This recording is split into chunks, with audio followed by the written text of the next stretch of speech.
Con la situación actual y tras el confinamiento por COVID-19, aquello que los expertos vaticinaban como efecto a largo plazo de la pandemia se está dejando ver cada vez más de forma alarmante, lo cual nos ha llevado a desencadenar altos índices de problemas mentales que acarrean a su vez consecuencias fatídicas como el suicidio, siendo la otra pandemia que estamos viviendo actualmente.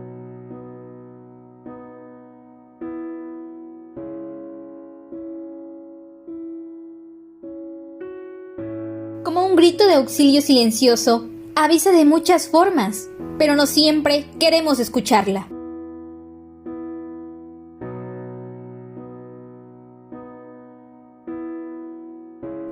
Soy Adely Libet, estudiante de medicina y reportera en el área de deportes y cultura para diversos medios de comunicación en el estado de Morelos. Hoy quiero invitarte a adentrarte y conocer sobre este grave problema de salud pública que es necesario priorizar y atender. Acompáñame a ver este documental. El conocimiento acerca del comportamiento suicida ha aumentado enormemente en los últimos decenios. Las investigaciones han mostrado la importancia de la interacción entre factores biológicos, psicológicos, sociales, ambientales y culturales en la determinación de los comportamientos suicidas. Al mismo tiempo, la epidemiología ha ayudado a identificar muchos factores de riesgo y de protección frente al suicidio, tanto en la población general como en grupos vulnerables. También se ha observado variabilidad cultural en cuanto al riesgo del suicidio y cómo la cultura puede aumentar el riesgo de comportamientos suicidas o proteger contra estos.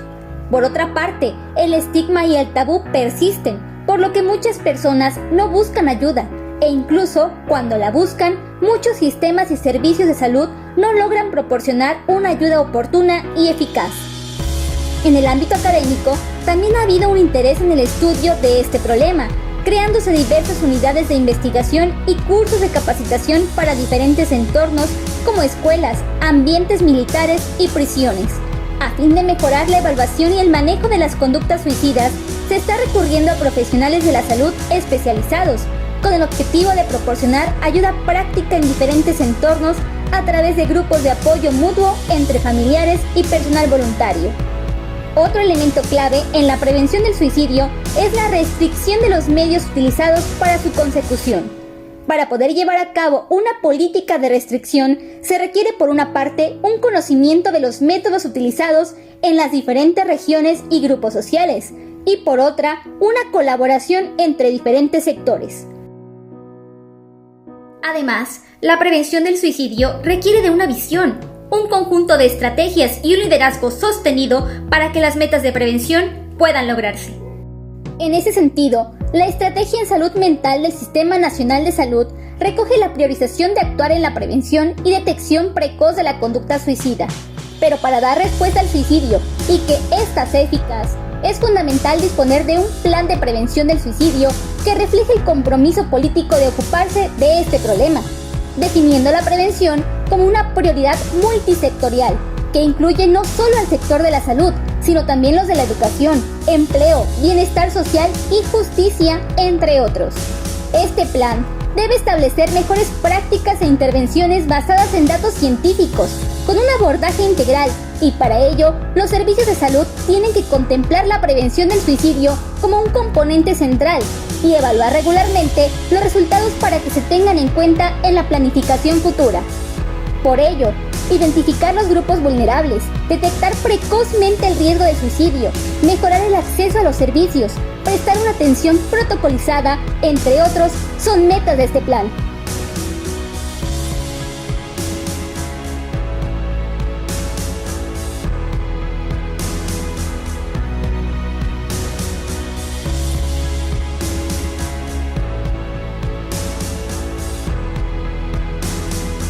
Según cifras, al año mueren por suicidio alrededor de 1 millón de personas, lo que significa un deceso por esta causa cada 40 segundos. Cada día hay en promedio casi 3.000 que ponen fin a su vida. Al menos 20 intentan suicidarse. En los países ricos se suicidan 3 veces más los hombres que las mujeres, pero en los de ingresos bajos y medianos, la razón hombre-mujer es mucho menor, de 1.5 hombres por cada mujer. Además, los suicidios y los intentos de suicidio afectan tanto directa como indirectamente a otras personas y generan un grave impacto sobre quienes sobreviven, como cónyuges, madres y padres, hijos e hijas, familia, amistades, personas en el ámbito laboral y coetáneas, tanto a corto como a largo plazo. Se estima que cada suicidio afecta de forma directa de 6 a 14 familiares o amistades. Por ello, es la segunda causa de muerte en nuestro país, pero se le presta poca atención.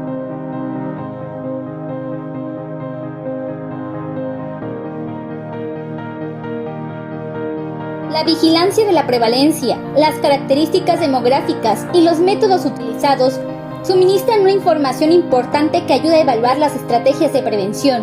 Cuando se combina la información sobre las muertes por suicidio, por sexo, edad y método, esta información ayuda a identificar dentro de la comunidad a los grupos de alto riesgo.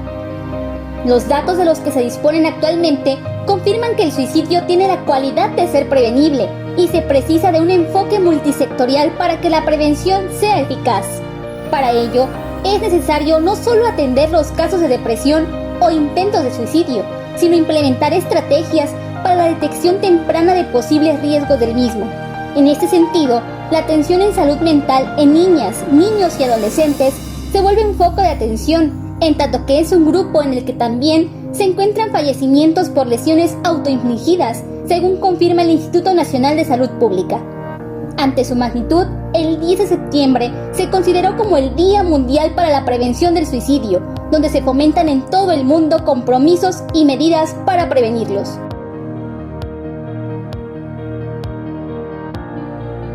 En contribución a este propósito, el INEGI ofrece información estadística actualizada sobre estos hechos, y en esta ocasión, con especial atención en el suicidio de niñas, niños y adolescentes.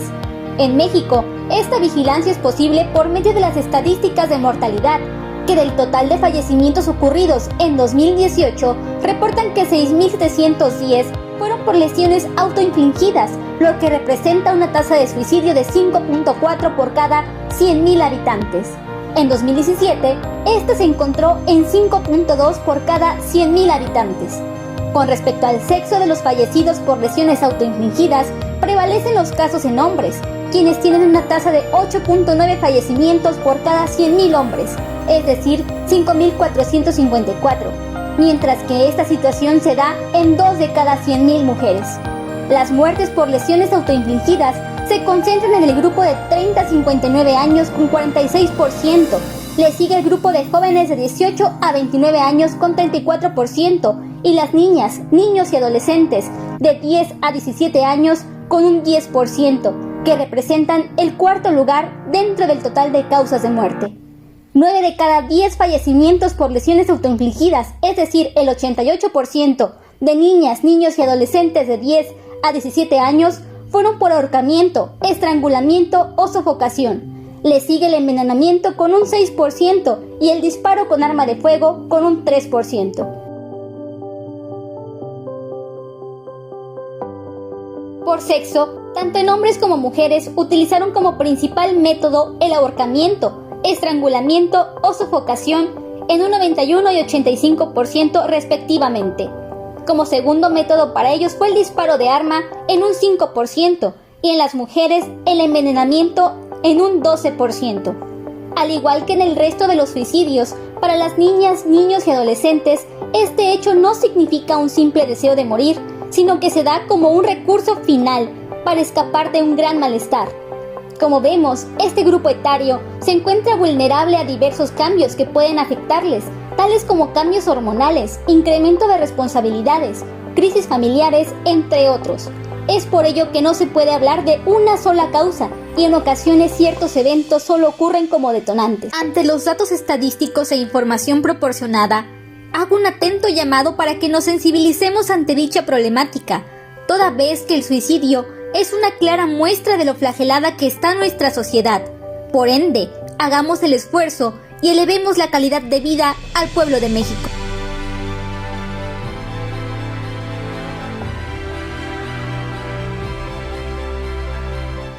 En México no existe una ley general de salud mental. Sin embargo, en los últimos años ha habido interés tanto en la Cámara de Diputados como en el Senado por atender la problemática. El 20 de noviembre del 2019 se presentó una iniciativa de Ley General de Salud Mental. En la exposición de motivos se menciona el suicidio como un problema grave y se subraya la depresión. Sin embargo, en el cuerpo de la ley propuesta no se menciona la conducta suicida ni la depresión. Se habla del Consejo Nacional de Salud Mental y de la necesidad de contar con recursos para llevar a cabo el programa nacional. La iniciativa fue turnada a las comisiones de salud y de estudios legislativos que, de manera conjunta, emitieron un dictamen aprobatorio en marzo del 2020. La iniciativa tendría que ser turnada a la Cámara Revisora de Diputados para su aprobación final. Mientras tanto, la Comisión Nacional de Derechos Humanos ha señalado que la iniciativa desconoce la capacidad jurídica de las personas con discapacidad y afecta derechos humanos como la dignidad, la autonomía, la libertad y la no discriminación.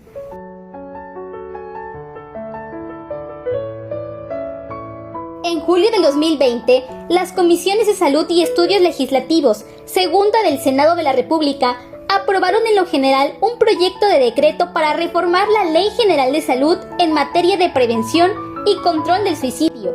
La norma oficial mexicana 025 SSA 2-2014 para la prestación de servicios de salud en unidades de atención integral hospitalaria médico-psiquiátrica establece criterios de operación y organización de las actividades de los establecimientos que prestan atención integral hospitalaria médico-psiquiátrica. Esta debe ser proporcionada en forma continua, con calidad y calidez y con pleno respeto a los derechos humanos.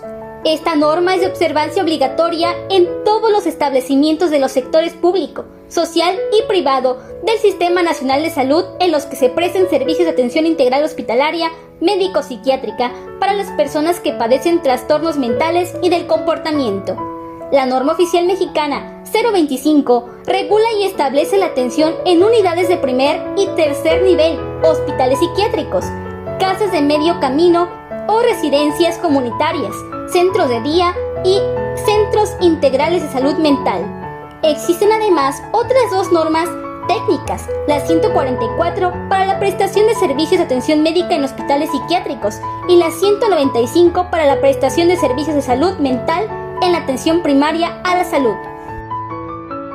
De las 32 entidades federativas en México, 31 tienen una ley de salud vigente. La excepción es el Estado de México, el cual la aprobó en 2001. El 90.3% de las leyes dedica un apartado específico a la salud mental. Sinaloa y Sonora incluyen únicamente un artículo que refiere a su ley de salud mental. Del resto de los estados, Nuevo León tiene 2 artículos enfocados a la salud mental, mientras que Jalisco y Michoacán no abordan el tema en su ley de salud. Sin embargo, estos últimos 3 estados cuentan con leyes específicas en esta materia. De las 32 entidades del país, solo 14 cuentan con una ley de salud mental, en un 43.8%. Baja California, Campeche, Chihuahua, Ciudad de México, Jalisco, Michoacán, Morelos, Nuevo León, Querétaro, San Luis Potosí, Sinaloa, Sonora, Yucatán y Zacatecas. La Ciudad de México y Morelos publicaron sus leyes en febrero y octubre de 2011, respectivamente. La mitad de las leyes fueron publicadas en 2018 y el resto entre 2011 y 2017. Solo Coahuila y Sonora, en un 6.3%, tienen una ley específica de suicidio. Sonora es el único estado que tiene tanto ley de salud mental como de suicidio. Es importante señalar que Tabasco, Aguascalientes y Baja California presentan las tasas de suicidio más altas en la población adolescente. Solo este último tiene una ley de salud mental y ninguno de estos 3 tiene una ley específica para el suicidio. En Morelos, de acuerdo a datos de la Fiscalía General del Estado y los Servicios de Salud de Morelos, se registraron 119 suicidios en 2019 y 44 en lo que va de este año 2021, de los cuales 22 pertenecen a la zona sur de la entidad. Se destaca que no existe una causa única del suicidio, sino que es el resultado de factores personales, sociales, psicológicos, culturales, biológicos y ambientales. Una persona que desea suicidarse proporciona señales, empieza a planear su muerte, a arreglar asuntos personales.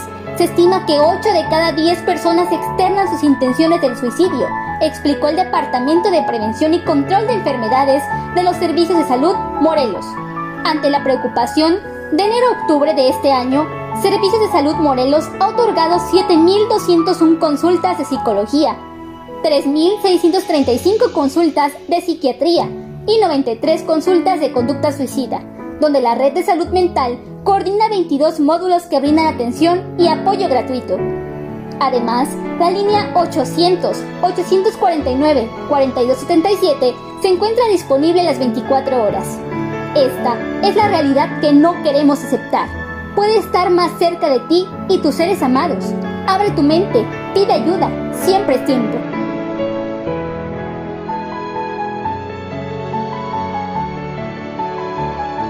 Grupos como Fuerza Joven Universal y Revolucionando Morelos, conscientes de la situación por la que se vive, sumaron esfuerzos para brindar atención a quienes necesiten o soliciten ayuda, realizando en septiembre una caminata con el eslogan "No juzgues, ayuda", invitando a la sociedad a alzar la voz por aquellas personas que guardan en silencio su dolor, solidarizándose y pidiendo que nos dejen escucharles, porque los queremos vivos. Si necesitas más información, busca sus páginas en Facebook.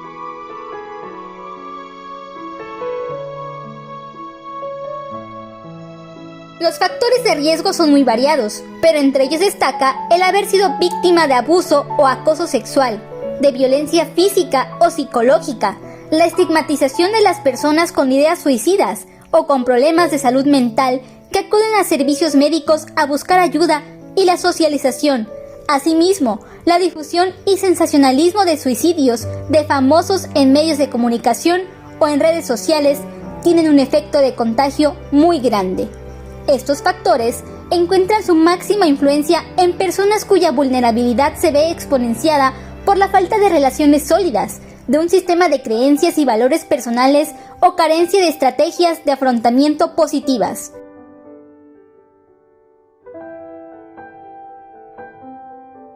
El suicidio no es un acto irracional o instantáneo como se suele pensar. Generalmente conlleva un plan previo, donde la persona valoró las opciones frente a su desesperación, por lo que las llamadas de auxilio o los signos de ideación suicida o bien de intento suicida deben ser prontamente atendidos y no minusvalorados, pues en ellos se encuentra la posibilidad de actuar con eficacia en la prevención del mismo. Los estigmas sociales o prejuicios solo aumentan las posibilidades de cometer el acto, por lo que más allá de juzgar, de lo que se trata es de acoger. Y como sociedad, tenemos la obligación de velar por los otros, de cuidar al otro y de acompañarlo. Cuidar de la salud también es atender aquellos problemas que no son visibles, pero que nos van haciendo menos. No hay lugar para la indiferencia ni para la ignorancia. El suicidio no es un acto individual con consecuencias igualmente individuales, sino que repercute en los demás. Y por ende, es un acto social que debe llevar a preguntarnos como sociedad, ¿qué hicimos o no hicimos para que una persona se suicidara? Prevenir y escuchar a tiempo evitará lamentarnos a futuro. Realmente estamos ante un problema de dimensiones mundiales, y si partimos de que todos estamos expuestos a padecer depresión y a que ésta se convierta poco a poco en una ideación suicida que termine en un suicidio, entonces debemos comprometernos a velar por aquellos que sabemos se encuentran en situación de mayor vulnerabilidad.